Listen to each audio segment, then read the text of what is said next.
حضرت بلال حبشی رضی اللہ تعالیٰ عنہ فرماتے ہیں کہ جب کہیں ضرورت پڑتی تھی تو ہم لوگوں سے قرضہ لیتے تھے۔ وہ ایک دن مجھے کہنے لگا مجھ سے قرضہ لے لیا کرو، میرے پاس پیسے پڑے ہوتے ہیں۔ میں نے اس سے قرضہ لے لیا نبی پاک صلی اللہ علیہ وسلم کے مہمانوں کے لیے، کیونکہ میری ذمہ داری تھی مہمانوں کی دیکھ بھال۔ آپ فرماتے ہیں کہ ابھی اس کے حضرت عمر فرماتے ہیں کہ وعدے میں 3 دن باقی تھے، میں حضور کے ساتھ تھا۔ وہ عالم تھا یہودیوں کا، تورات جانتا تھا، تو چوک میں اس نے کھڑا کر لیا اور کھڑا کر کے کہنے لگا نبی کریم صلی اللہ علیہ وسلم سے کہ میرے پیسے دے۔ تو حضور صلی اللہ علیہ وسلم نے فرمایا کہ ابھی تو 3 دن باقی ہیں وعدے میں، انشاءاللہ وعدے پہ دے لیں گے۔ اب وہ یہودیوں کا عالم کیا کہتا ہے نبی پاک کو، تانا کس طرح دیتا ہے، معاذ اللہ ثم معاذ اللہ، نقل کفر نہ باش۔ جب حضور نے کہا نا ابھی 3 دن باقی ہیں تو کہنے لگا جی معاذ اللہ ثم معاذ اللہ، پھر معاذ اللہ، کروڑ دفعہ معاذ اللہ۔ کہنے لگا جی عبد المطلب کی اولاد کا طریقہ یہ ہے، پیسے لے لیتے ہیں پھر واپس نہیں کرتے، ہے نا اشتعال والی بات۔ نبی کریم صلی اللہ تعالیٰ علیہ وسلم اتنی بڑی بات کر دی کہ حضرت عمر کہتا ہے میں نے یوں کر کے تلوار پہ ہاتھ رکھا اور نکال لی نیام سے باہر، گردن اڑاؤں گا اس گستاخ کی۔ رسول کریم نے فرمایا عمر یہ تو کیا کر رہا ہے، تیرے تو ذمہ یہ تھا کہ تو اسے نرمی کا کہتا اور مجھے پیسے دینے کا کہتا۔ اب اس طرح کر، اسے فلاں جگہ لے جا، وہاں کھجوریں پڑی ہیں تول کے دے دے، چل 2 کلو زیادہ بھی دے دینا۔ حضرت عمر کہتے ہیں میں لے گیا اور میں نے 2-3 کلو کھجوریں زیادہ دیں، پر وہ میرے اندر جو اس کے بارے میں کوفت تھی وہ جاتی نہیں تھی، میرا دل کرتا تھا کاٹ ڈالو اسے۔ اور جب میں نے دے لی نا تو میرے قریب آیا، میرے گھٹنے پہ ہاتھ رکھا۔ آنسو بڑے قیمتی ہوتے، ایک کبھی نکلتے۔ کہتے ہیں جب میرے گھٹنے پہ اس نے ہاتھ رکھا تو وہ یہودیوں کا عالم رو پڑا، کہنے لگا عمر تیرا کیا خیال ہے کہ میں بلا وجہ یہ میں نے بات کر دی؟ کہا نہیں، روتا کیوں ہے، پہلے بے ادبی کرتا ہے اب روتا ہے۔ تو کہنے لگا عمر میں کوئی معمولی آدمی نہیں، میں پڑھا لکھا بندہ ہوں، معمولی ہوتا تو جلدی مان جاتا، میں تورات کا، انجیل کا، زبور کا عالم ہوں، میں نے آخری نبی کی ساری صفتیں اپنی کتابوں میں پڑھی ہیں، میں نے ساری باتیں چھپ چھپ کے نبی پاک میں دیکھ لی تھی۔ ایک بات میں نے حضور کی آزمانی تھی ابھی، وہ یہ تھا کہ نبی پاک کے سامنے جتنی بھی جہالت کرو گے نا، اللہ کے رسول کا حلم اس پر غالب آ جائے گا، حضور کا صبر اس پر غالب آئے گا۔ میں نے نا آج وہ آزمانا تھا، اور میں نے نا سازش کر کے بلال کو پیسے دیے تھے، اور میں نے سازش کر کے 3 دن پہلے مانگے تھے، پر عمر تجھے مبارک ہو، میں نے تو آزما کے مانا ہے، تو بغیر آزمائے محمد عربی کا غلام بن گیا ہے، اب لے جا، مجھے معافی بھی دلا، اور نبی پاک صلی اللہ علیہ وسلم کی غلامی بھی میرے لیے الا من اتى اللہ بقلب سلیم، مگر یہ کہ جو بندہ قلب سلیم لے کے اللہ کی بارگاہ میں آئے، قلب سلیم۔ کچھ بوجھ انسان کے ظاہری ہوتے ہیں اور کچھ باطنی ہوتے ہیں۔ ظاہر کے جو بوجھ ہوتے ہیں وہ بھی انسان کو تکلیف دیتے ہیں، اور باطن کے بوجھ بھی تکلیف دیتے ہیں۔ آپ کے کپڑے میلے کچیلے ہو جائیں یا بالوں پہ مٹی لگ جائے، گرد لگ جائے، تو آپ کی طبیعت بوجھل ہو جاتی ہے۔ آپ جب غسل کر لیتے ہیں، کپڑے بدل لیتے ہیں، دھلے ہوئے پہن لیتے ہیں، تو آپ کو محسوس ہوتا ہے کہ طبیعت کچھ ہلکی پھلکی سی ہو گئی، ذہنی طور پر آپ اطمینان محسوس کرتے ہیں۔ اسی طریقے کا معاملہ آپ کے باطن کے ساتھ بھی ہے۔ کچھ لوگ تلخ ہیں، پریشان ہیں، طبیعت بڑی کڑوی ہو گئی ہے، غصہ بڑا آتا ہے، وہ کہتے ہیں پتہ نہیں کیا مسئلہ ہے، میں اتنا پریشان کیوں ہوں، بور کیوں ہوتا ہوں، تو وجہ ہے نا اس کی دل پہ بوجھ بڑا ہے۔ حسد چھوڑ دینا چاہیے، عداوت چھوڑ دینی چاہیے، اللہ کی رضا پہ راضی ہونا چاہیے، سوچیں اچھی رکھنی چاہیے، دل کو صاف کر لیں، اللہ تبارک و تعالیٰ باطن کو ہلکا پھلکا کر دے، ٹھنڈا ٹھار ہو جائے، اس لیے کہ ہر شے تو دل کے اندر ہے، ایمان بھی، نفاق بھی، کفر بھی، اسلام بھی، سارا کچھ اسی کے اندر ہے۔ بلکہ حضرت سلطان صاحب نے تو کہا تھا کہ 14 طبق دلے دے اندر، تے تمبو وانگوں تانے ہو، تمبو وانگوں تانے یعنی ایسے چھائے ہوئے۔ دل جب ٹھنڈا ہوتا ہے، تسلیم والا ہوتا ہے، اور باطن کے اندر جب انسان سکون میں ہوتا ہے، ہم نے بہت ساری چیزیں اپنے دلوں میں بٹھا رکھی ہیں، چھوڑنے کو تیار نہیں ہوتے، اور وہ اندر جم گئی ہیں، انہوں نے گھر کر لیا ہے، اندر ڈیرا لگا لیا ہے۔ حضرت رومی رحمۃ اللہ تعالیٰ علیہ فرمایا کرتے تھے کہ دل بدستاور کے حج اکبر است، از ہزاراں کا با یک دل بہتر است۔ فرماتے تھے دل پہ توجہ دے، یہ ٹھیک ہو گیا تو 1000 حج سے بھی تیرے لیے بہتری ہو جائے گی۔ تو جہاں سے مالک کا جہاں ڈیرا ہونا ہے وہ چیز میلی کچیلی ہے، بڑی بری حالت ہے، چھوٹی چھوٹی چیزیں لوگوں نے، قدورتیں، نفرتیں، موقع بھی آتے ہیں نا جب صاف کرنے کا تب بھی نہیں کرتے، کوئی معافی مانگنے آ بھی جائے تو نہیں دیتے، کوئی بندہ وضاحت دے کہ کہنا بھی چاہے نا کہ یہ معنی نہیں تھا، وہ میرا یہ مطلب تھا، تو اس وضاحت کو قبول کرنے کو تیار بھی نہیں ہوتے۔ ہم چھوڑنا نہیں چاہتے، جان اڑے ہوئے، پتہ نہیں کیا بن کے بیٹھ گئے۔ اور بڑے سارے لوگ ہیں جن کو اللہ نے موقع دیا تھا، آئے تھے لوگ درگزر کا سوالی بن کر، لیکن وہ نہیں کرتے۔ جب آپ اپنے دل پہ بوجھ بنا لیں گے، مختلف چیزیں طاری کر لیں گے، وہ اندر سلگتی ہیں، اندر آپ کے وہ میل کچیل بڑھا دیتی ہیں، بوجھ بڑھ جاتا ہے، طبیعت تلخ ہو جاتی ہے، زبان کڑوی ہو جاتی ہے، لب و لہجہ کانٹوں کی طرح چبھتا ہے لوگوں کو۔ لیکن اگر دل آپ صاف رکھیں، ٹھنڈا رکھیں، حوصلے والا رکھیں، آپ کے اندر کوئی شے نہ ہو کسی بندے کے لیے، تو پھر آپ یقین کریں کہ زندگی بڑی مزیدار ہو جاتی ہے۔ پھر آپ کو سکون ملتا ہے، پھر آپ نماز بھی تسلی والی پڑھیں گے، لوگوں سے ملیں گے تو انہیں اپنا سمجھ کے ملیں گے، کیونکہ اندر شے ہی کوئی نہیں جب تو۔ اور جب آپ رات کو سوئیں گے تو پھر بھی رب کریم قرار والی نیند عطا فرمائے گا۔ لیکن جب وہ تلخیاں، وہ بوجھ، کل فلانے نے یہ کہا تھا تو آج سارا دن منصوبہ بندی کی کہ تگڑا جواب کیسے دینا ہے، کل ایک نے اینٹ پھینکی تھی تو آج پتھر جمع کر کے رکھے ہیں کہ مجھے موقع ملے گا تو میں نے برسانے ہیں، تو پھر تو آپ اس کام لگے ہوئے ہیں، پھر تو جان چھوٹے گی نہیں، اس کا کوئی حد بندہ ہی نہیں۔ ہر شعبے کے اندر کچھ لوگ اعلیٰ ہوتے ہیں، کچھ افضل ہوتے ہیں۔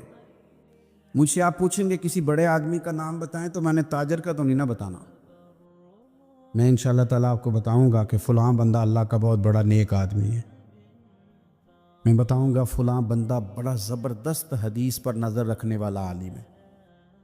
میں تو اپنے شعبے کے تعلق سے بات کروں گا کہ فلاں آدمی زبردست مفتی ہے، اپنے شعبے سے۔ آپ پوچھ لیں کسی تاجر سے کہ آپ کسی بڑے آدمی کا نام بتائیں تو اس نے عالم کا تھوڑی بتانا ہے، وہ کہے گا فلاں آدمی جو ہے اس کا کاروباری معیار بھی اچھا ہے، اسٹیٹس بھی اچھا ہے، امپورٹ ایکسپورٹ میں بھی بڑا تجربہ ہے، وہ اپنے رنگ میں بڑے آدمی کا نام بتائے گا۔ سیاستدانوں سے آپ بات کریں گے، وہ کسی بڑے سیاستدان کا نام بتائیں گے۔ میرے رسول کریم صلی اللہ تعالیٰ علیہ وسلم سے ایک صحابی نے پوچھا، حضور انسان بڑا کون ہوتا ہے؟ انسانوں میں سے بلا افضل کون ہوتا ہے؟ سیاستہ کی حدیث ہے، حضور انسانوں میں سے افضل کون ہوتا ہے؟ انسانوں میں سے۔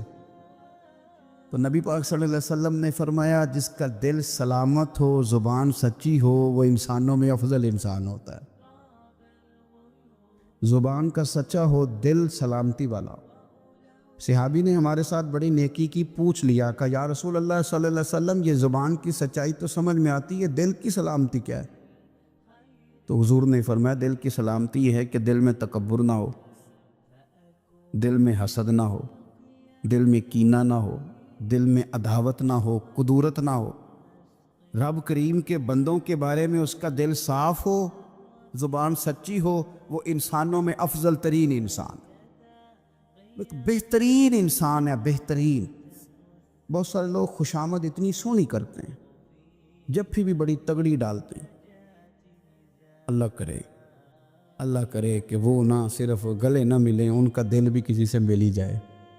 ساری زندگی انہوں نے تعلقات بنائے ہیں لیکن پیار نہیں بڑھایا، تعلقات ان کے ہیں، وہ بتاتے ہیں میرے بڑے تعلقات ہیں، فلانا سے بھی میرا تعلق ہے، فلانا بھی مجھے جانتا ہے، فلانا بھی۔ تعلقات ہونا اور چیز ہے، لیکن روح اور دل کا رشتہ ہونا اور چیز۔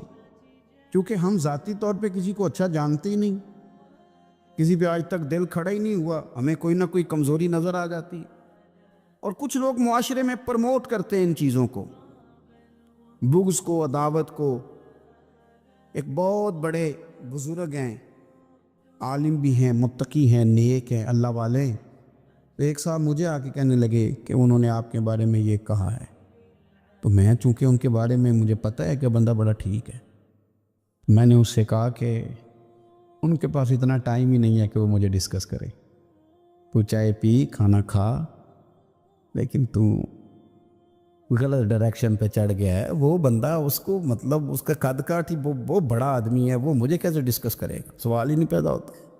وہ سب چلے گئے۔ 2-4 دن کے بعد مجھے فون کر کے کہنے لگے کہ میں نے بھی بڑا وقت گزار دیا ہے، پر جو جواب آپ نے دیا ہے نا، پچھلی معافی دے دے، آج کے بعد ایسا کام کوئی نہیں کروں گا۔ ہم نہ چسکا لے کے سنتے ہیں ایسی باتیں جو ہمارے دلوں میں دوسروں کی عداوت پیدا کرتی ہیں۔ آپ کو پتہ ہی نہیں آپ کے ساتھ لوگ ہاتھ کیا کر جاتے ہیں۔ اوئے ہوئے ہوئے، یعنی آپ اس کی بھی بات سنتے ہیں جو آپ کی ماں کے خلاف آپ کے بارے میں بات کر رہا ہے۔ او خدا کے بندو، اس کی بھی سن لیتے ہو جو آپ کے والد کے بارے میں جس نے بات، وہ سن لی آپ نے، یہاں بٹھا لی۔ یعنی قبلہ، کعبہ، شیخ، استاد اور مرشد کے بارے میں جس نے کچا جملہ، آپ نے وہ بھی سن لیا۔ تو پھر تو آپ نے موقع دیا نا میل کو اندر تک، روح تک اترنے کا۔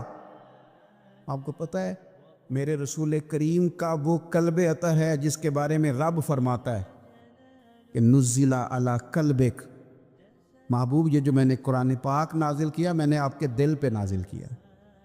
اور اللہ فرماتا ہے محبوب آپ کو اللہ نے اپنے فضل سے، فَبِمَا رَحْمَةٍ مِّنَ اللَّهِ لِنْتَ لَهُمْ، اللہ نے فضل کر کے آپ کا دل نرم کر دیا غلاموں کے آگے۔ اور یہ میرے رسول پاک کا قلب اطہر ہے۔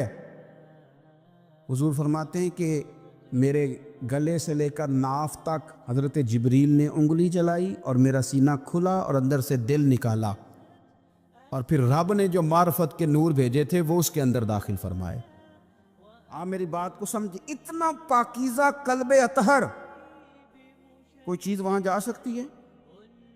کسی شخص کا ڈالا ہوا فتنہ معاذ اللہ کوئی سوچ بھی سکتا ہے وہاں تک جائے گا؟ لیکن آپ پڑھیں ترمذی کے لفظ، قلم ٹوٹ گئے، تربیت ختم ہو گئی ان باتوں پہ۔ اتنی بڑی بات اللہ کے رسول فرمانے لگے، سنو بھائی میرے غلاموں، مجھے کوئی بندہ کسی صحابی کے بارے میں کوئی بری بات نہ پہنچائے۔ حضور آپ کا تو دل صاف ہے، آپ کا تو نور علی نور ہے، اس سے تو قرآن گفتگو کرتا ہے، کوئی پہنچا بھی دے گا تو کیا اثر ہوگا؟ لیکن حضور نے فرمایا وہ دروازہ کھولنا ہی نہیں جس سے لوگوں کی عداوت دل میں آتی ہے۔ فرمایا کوئی مجھے کسی کے بارے میں کوئی بات نہ پہنچائے، اس لیے کہ میں جب تمہارے سامنے آنا چاہتا ہوں تو کھلے سینے کے ساتھ آنا چاہتا ہوں۔ آپ میری بات کو سمجھے؟ آپ کہتے ہیں نہیں جی ذرا سناؤ بھلا وہ کیا کہہ رہا تھا، ذرا کرنا بات جلدی کرنا، بڑی پریشانی لگ گئی ہے، جلدی بتا۔ تو اب وہ بتائے گا تو اندر میل تو آئے گی۔ لوگ سنتے ہیں، تلاش میں رہتے ہیں۔ وہ میری بات نہیں ہے، عارف رومی کی بات ہے۔ وہ کہتے ہیں مکھیاں 2 قسم کی ہوتی ہیں، ایک جب بھی بیٹھتی ہے پھول پہ بیٹھتی ہے، لیکن پھر جب چھوڑتی ہے تو شہد چھوڑتی ہے، اور ایک جب بھی بیٹھتی ہے کسی گند پہ بیٹھتی ہے، کوئی کمزوری ڈھونڈتی ہے، کوئی غلط بات تلاش کرتی ہے، پھر جب چھوڑتی ہے تو بیماری چھوڑتی ہے۔ آپ ان مکھیوں سے بچیں جو گندگی تلاش کرتی ہیں اور پھر آپ کے دل میں بغض اگاتی ہیں۔ رسول کریم علیہ السلام نے فرمایا خبردار مجھے کوئی بات نہ پہنچانا۔ میں نہیں چاہتا کہ جب کوئی بات پہنچ جاتی ہے تو پھر مجمع میں بندہ نظر ڈالتا ہے تو وہ بندہ چبھتا ہے جس کے بارے میں پتہ ہوتا ہے کہ اس نے یہ کہا تھا، یہ کیا تھا۔ حضور فرماتے ہیں میں جب تمہارے سامنے جانا چاہتا ہوں تو کھلے دل کے ساتھ جانا چاہتا ہوں۔ دیکھیں نا، بڑی سادی سی بات ہے کہ 2 بھائی ناراض ہو تو بڑا کہتا ہے اس نے میری بے ادبی بڑی کی، تو چھوٹا اگر پاس آ جائے اور پیر پکڑ لے کہ چل یار معاف کر دے، تیرا بھائی نہیں۔ پتہ کیا ہوتا ہے؟ صرف معافی نہیں ملتی، ہاں صرف معافی نہیں، چھوٹے نے بے ادبی کر دی، بڑے کو تکلیف ہوئی، بات جب آگے بڑھی نا تو بڑے نے شکوہ کیا۔ جب لوگوں نے چھوٹے کو سمجھایا تو چھوٹا جب معافی مانگتا، ادھر دیکھو میری طرف، جب چھوٹا معافی مانگتا ہے نا اٹھ کے جاتا ہے اور بڑے کے پیر پکڑتا تو میرا معاف نہیں کرتا، بڑا رو بھی پڑتا ہے، بڑا رو بھی پڑتا ہے، اور وہ کہتا ہے کہ وہ میں اور تم اماں کے پاس اکٹھے بیٹھتے، ایک باپ کی موٹر سائیکل پہ اکٹھے بیٹھتے، تو تیرا اور میرا رشتہ اتیا تو نے یہ کیوں، وہ جو آنسو نکلتے ہیں نا وہ درد ہوتا ہے، وہ کیف ہوتا ہے، وہ سوز ہوتا ہے، وہ لذت ہوتی ہے، وہ پیار ہوتا ہے۔ رب کہتا ہے تو معافی مانگ، انہو کان غفارا، تو معافی مانگ، میں تجھے معاف بھی کروں گا، تیرے اوپر رحمت بھی فرماؤں گا، تیرے اوپر کرم نوازی بھی کروں گا، تجھے نواز دوں گا، تجھے عطا کروں گا۔ حضرت موسیٰ کلیم اللہ علیہ السلام کا زمانہ مبارکہ تھا، قحط پڑ گیا، بارش نہیں ہوتی۔ ہم لوگ نا اب تو خیر ہمارے پاکستان میں تو ٹیبل ٹاک ہوتی ہے، ٹاک شو ہوتے ہیں، ہمارے یہاں تو پتہ کیا جاتا ہے کہ بارش ہو کیوں نہیں رہی، پھر اس پہ یہ ہوتا ہے کہ دھواں بڑا چڑھ گیا ہے، حالات بڑے خراب ہیں، فلاں ایسے ہو گیا قحط کا۔ ہم تو اسباب تلاش کرتے رہتے ہیں نا جی، فوق بہت زیادہ ہے، فلاں چیز ایسے ہے، فلاں چیز ایسے، ہم تو یہ تلاش کرتے رہتے۔ وہ لوگ یوں نہیں کرتے تھے، وہ سیدھے جا کے مصلوں پہ بیٹھتے تھے، اس لیے کہ وہ کہتے تھے جب رب چاہتا ہے تو پھر کوئی چیز کسی چیز کو روک سکتی، وہ سیدھے مصلے پہ بیٹھتے۔ اعلیٰ حضرت فاضل بریلوی رحمۃ اللہ علیہ کے پاس ایک مولانا محمد حسین آئے، وہ فلکیات کے بڑے ماہر تھے، تو اعلیٰ حضرت نے فرمایا ذرا ستاروں کا حساب لگا کے دکھاؤ بارش کا، وہ کہنے لگا پورا مہینہ تو نہیں ہو۔ تو اعلیٰ حضرت رحمۃ اللہ علیہ فرمانے لگے کہو کہ میرا علم کہتا ہے مہینہ نہیں ہوگی، اللہ چاہے تو ابھی ہو سکتی ہے۔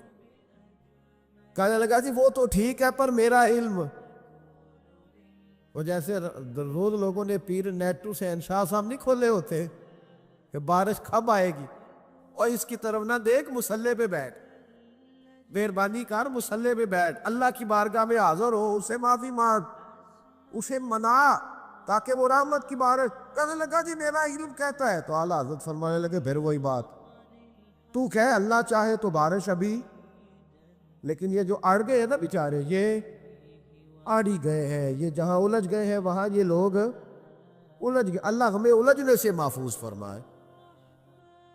اعلیٰ حضرت اٹھے تو فرمایا ٹائم کیا ہوا ہے گھڑی پہ، کہنے لگا جی 12، تو اعلیٰ حضرت نے گھڑی گھمائی، اب کیا بج گیا، کہنے لگا 4 بج گئے، فرمانے لگے بج گئے نا 4، کہنے لگا جی آپ نے گھڑی گھما جو دی ہے، فرمانے لگے اللہ بھی جب چاہے تو ستارے گھما دیتا ہے، اللہ بھی ستارے گھما دیتا ہے بارش۔ کہنے لگا جی وہ تو ٹھیک ہے پر مہینہ نہیں ہو سکتی، اڑا ہوا بندہ اس کا کوئی علاج ہے، جو اڑ جو جائے اس کے لیے قرآن کہتا ہے وَإِذَا خَاطَبَهُمُ الْجَاهِلُونَ قَالُوا سَلَامًا، اسے سلوٹ کرو دور سے، اسے کو تو جان اور تیرا۔ کہنے لگا جی ہو نہیں سکتی پورا مہینہ، فرمانے لگے یار تو جا اپنا کام کر۔ وہ شخص کہتا ہے میں نے دروازہ کھولا اعلیٰ حضرت کا، کمرے سے باہر نکلا تو تیز بارش ہو رہی، واپس آیا تو میں نے کہا احمد رضا یہ عقیدہ کہاں سے لیا ہے، فرمایا دروازہ مصطفیٰ سے لیا ہے صلی اللہ علیہ وسلم۔ تو یاد رکھے کہ اللہ کو منانا چاہیے، استغفار کرنا چاہیے، اس کی برکات۔ حضرت موسیٰ ساری قوم کو لے کے نکل گئے، آؤ بھائی میدان میں اللہ کی بارگاہ میں استغفار کریں اور بارش کا سوال کریں، بارش مانگے۔ جب باہر نکلے دیر تک دعائیں ہوتی رہیں، تو حضرت موسیٰ علیہ السلام کو رب کریم نے وہی فرمائی کہ موسیٰ آپ کی قوم میں نے ایک شخص ہے جس کو 40 سال ہو گئے نافرمانی کرتے، اس نے رب سے صلح نہیں کی۔ کتنے لوگ ہیں؟ ایک، اور 40 سال سے وہ نافرمان ہے، اس کو مجمع سے نکال دو بارش ہو جائے۔ اگر ایک گناہگار کی وجہ سے بارش رک جاتی ہے اور جہاں دروازے کھلے ہوئے ہوں، جہاں تنہائیاں خوفناک ہو، اور جہاں تباہی اتری ہوئی ہو، اور جہاں لوگ کروڑوں روپیہ مال ہڑپ کر گئے ہوں، اور جہاں علماء کو ہاتھ کڑیاں لگا کے ٹھنڈی زمینوں پہ لٹا دیا جائے اور قوم کہہ رہی ہو اچھا ہوا اچھا ہوا، اور لوگ پھبتیاں اڑا رہے ہوں، مذاق کر رہے ہوں، تو پھر اس قوم پہ کس طرح کر کے فضل الہی، اور یہ مولوی کا معاملہ نہیں، یہ تو ممبر رسول کا معاملہ ہے۔ میرے مصطفیٰ نے یہ نہیں کہا پیر میرا وارث ہے، حضور نے فرمایا عالم میرے دین کے وارث ہے۔ ہاں حضور نے فرمایا جس نے عالم کے چہرے کا دیدار کیا سمجھے میں نے اپنے نبی کی زیارت کی ہے۔ لیکن یہاں تو خیر یہ عنوان نہیں، ورنہ میں اس پر جاتا۔ ہائے، تو کہا ایک بندہ ہے 40 سال سے اللہ کی نافرمانی کر رہا ہے، وہ اگر نکل جائے تو بارش ہو جائے گی۔ حضرت موسیٰ نے اعلان کر دیا بھی ایک شخص ہے، وہ اگر نکل جائے تو بارش ہو جائے گی۔ پتہ تو ہوتا ہے نا سب کو، مجھے بھی پتہ ہے کہ میں اندر سے کیسا ہوں، اور آپ کو بھی خبر تو ہوتی ہے نا جی۔ جب بات ہو رہی ہوتی ہے تو پھر پتہ تو چلتا ہے نا کہ بات کہاں جا کے سیٹ ہو رہی ہے، پتہ چلتا ہے نا۔ اسے ابھی چل گیا پتہ، اب اندر ہی اندر رونے لگا۔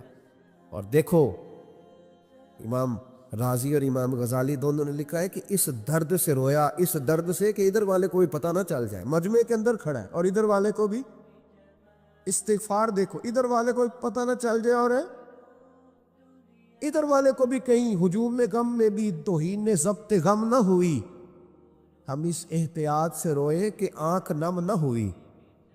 ہجوم غم میں بھی توہین ضبط غم نہ ہوئی، ہم اس احتیاط سے روئے کہ آنکھ نم نہ ہوئی، روئے بھی پر کسی کو آنسو نہیں دیکھنے دیے۔ اب اس درد سے کہتا ہے اللہ تو معاف کرنے والا ہے نا، تو معاف کرتا ہے، پردہ پوشی کرتا ہے، اور مالک اگر لوگوں کو پتہ چل گیا تو میرے تو بچوں کا بھی جینا حرام کر دے گا۔ یا اللہ میری تو آنے والی نسل بھی تڑپ کے وقت گزارے گی۔ مالک تو معاف کر دیا کرتا ہے، لوگ نہیں معاف کرتے۔ اے اللہ یہ میری خوبیاں بھول جائیں گے، میری خامیوں پر بات، مالک میں یہ ذلت نہیں برداشت کر سکتا، فضل فرما۔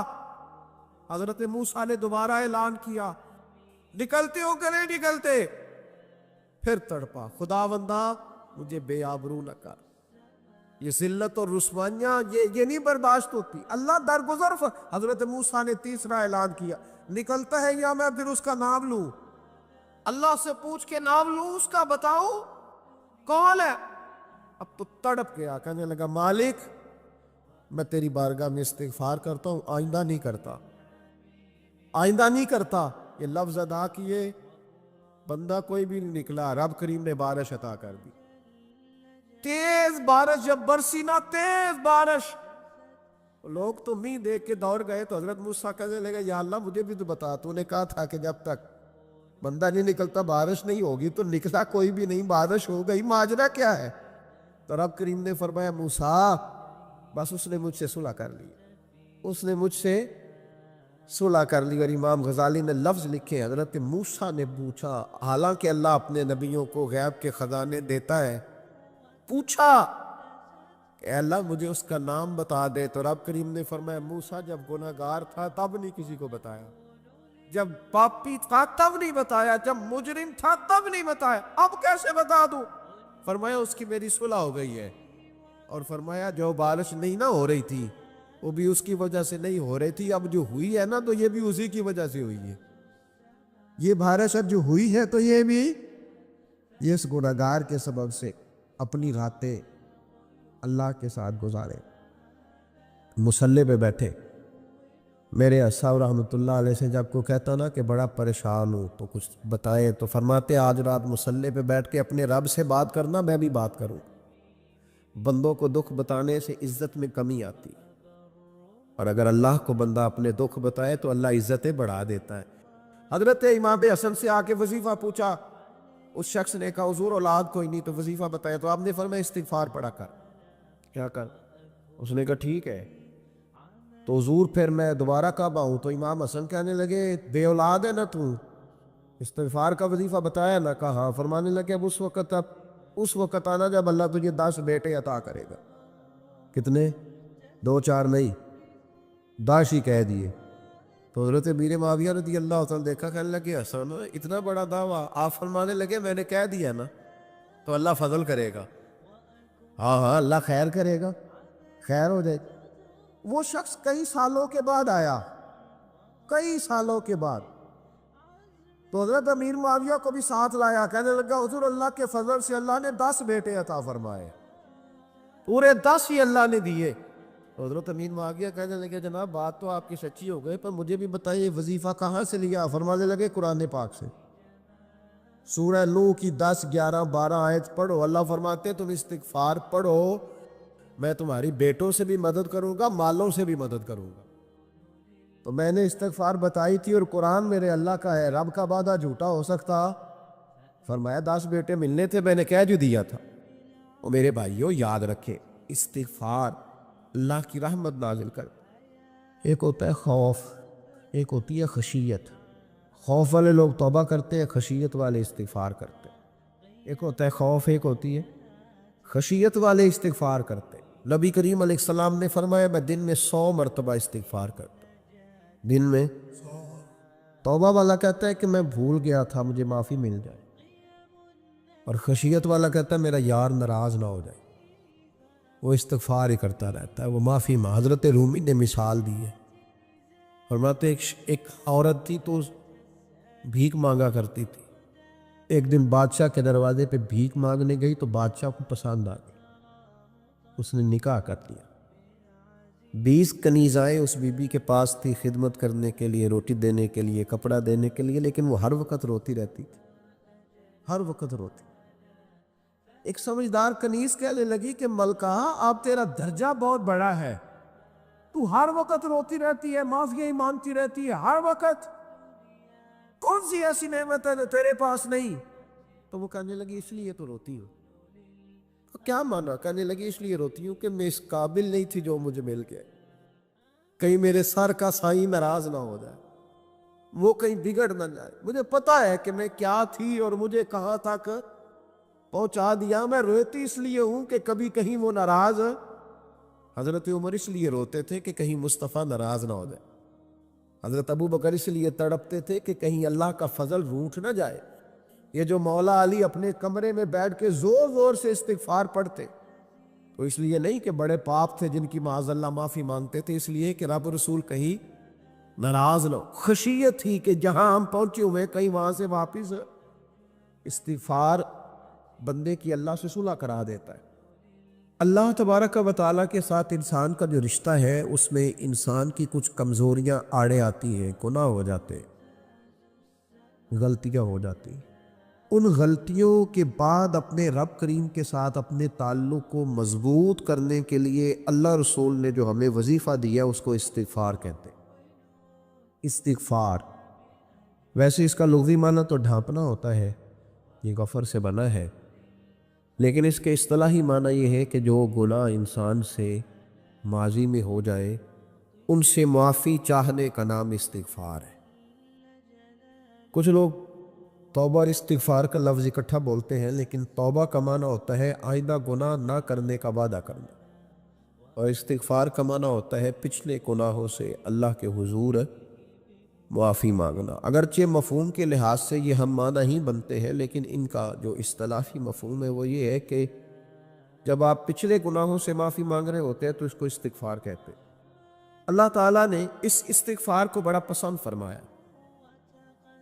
بڑا پسند فرمایا، اور یہ استغفار کے جملے مالی کو اتنے پسند آئے کہ اللہ نے نبی پاک علیہ السلام کو بھی حکم دیا، کہا محبوب آپ بھی میری بارگاہ میں استغفار کریں۔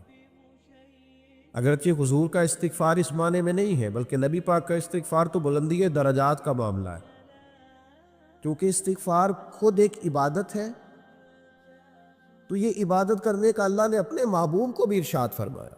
جب فتح مکہ ہوئی تو فرمایا اذا جاء نصر اللہ والفتح، جب اللہ کی مدد آئی تو پھر فتح نصیب ہوئی، وَرَأَيْتَ النَّاسَ يَدْخُلُونَ فِي دِينِ اللَّهِ أَفْوَاجًا، تو پھر آپ دیکھیں گے لوگوں کو، لوگ فوجوں کی فوجیں دین میں داخل ہو رہے ہیں۔ لوگ پہلے ایک ایک دو دو کر کے آیا کرتے تھے، تو اب فوجوں کی فوجیں آ رہی ہیں، تو یا اللہ ہم کیا کریں؟ تو رب کریم نے فرمایا محبوب فَسَبِّحْ بِحَمْدِ رَبِّكَ وَاسْتَغْفِرْ، اپنے رب کے لیے حمد کرو، تسبیح پڑھو اور استغفار کرو۔ کیا کرو؟ استغفار، معافی مانگو، اس کے حضور آہذاری کرو، استغفار کرو۔ معنی یہ ہوا کہ جب تو غلطی ہو جائے پھر بھی استغفار کرو، جب اللہ زیادہ نعمتیں دے پھر بھی استغفار کرو. ہمارے ہاں یہ ہوتا ہے کہ جب تو کوئی نقصان ہوتا ہے تو وہ اللہ کی طرف سے ہوتا ہے. نقصان ہو جائے تو کہتے ہیں اللہ کی مرضی تھی, اور فائدہ ہو جائے تو کہتے ہیں میں نے محنت ہی بڑی کی تھی, میری جد و جہد بڑی تھی. ایک بچہ ایک دفعہ میرے پاس کہیں انٹرویو کے لیے جا رہا تھا, تو دعا کرانے آیا, کہنے لگا میں نے وہاں جانا ہے, دعا کیجیے گا اللہ تعالیٰ کامیابی دے. میں نے دعا کی, کچھ اس کو پڑھنے کو بتایا, لیکن کامیاب نہ ہو سکا, لوٹ آیا. تو میں نے پوچھا کہ کیا بنا, کہنے لگا حضرت صاحب بس اللہ کی مرضی تھی, اللہ کی مرضی تھی. پھر ایک دفعہ گیا تو نہ کہا اللہ کی مرضی تھی. تیسری دفعہ گیا, کامیاب ہو گیا. تو بھئی اب کیا بنا, کہنے لگا جی جب میں داخل ہوا تو اس نے جاتے ہی مجھ سے پوچھا سب سے پہلا سوال یہ کہ تمہیں جنرل نالج کی بھی کچھ معلومات ہیں یا شعبے کے آدمی ہو. تو میں نے کہا جناب پوچھیے. تو انہوں نے پاکستان کا حدود اربہ پوچھا, تو میں نے فٹافٹ بتا دیا. پھر انہوں نے مجھ سے پوچھا کہ یہ جو مینار پاکستان ہے اس کی تجویز کس شخص نے دی تھی, تو میں نے فٹافٹ اس کا بھی نام بتا دیا. پھر شارٹ ہینڈ کے 2 سوالات اس نے کیے تو وہ بھی میں نے بتا دیے, تو الحمدللہ کامیاب ہو گیا. میں نے کہا بیٹے جب تو ناکام ہوا تھا تو اللہ کی مرضی تھی, اور کامیاب ہوا ہے تو میں لگا دیے. اب اللہ کی مرضی کدھر گئی؟ یہ اتنا بڑا نقص ہے انسانی فطرت کا, اتنی بڑی کمزوری ہے کہ معاذ اللہ تعالیٰ ہم کمزوریاں قدرت کے کھاتے میں ڈال دیتے, اور ناکامیاں قدرت کے کھاتے میں, اور کامیابیاں. یہ کیا تماشا. حالانکہ ہونا یہ چاہیے تھا کہ جہاں انسان کمزور پڑے تو کہے میری غلطی تھی, میری غلطی تھی. صوفیاء یہ سبق دیتے ہیں, اللہ کے بندے یہ پیغام دیتے ہیں کہ جب تو کہیں ناکام ہو جائے تو سمجھ جا یہ تیری, اور جب تو کامیاب ہو جائے تو سمجھ رہے اللہ راضی ہو گیا تھا, اللہ نے رحمت کر دی, اس نے فضل کیا. تو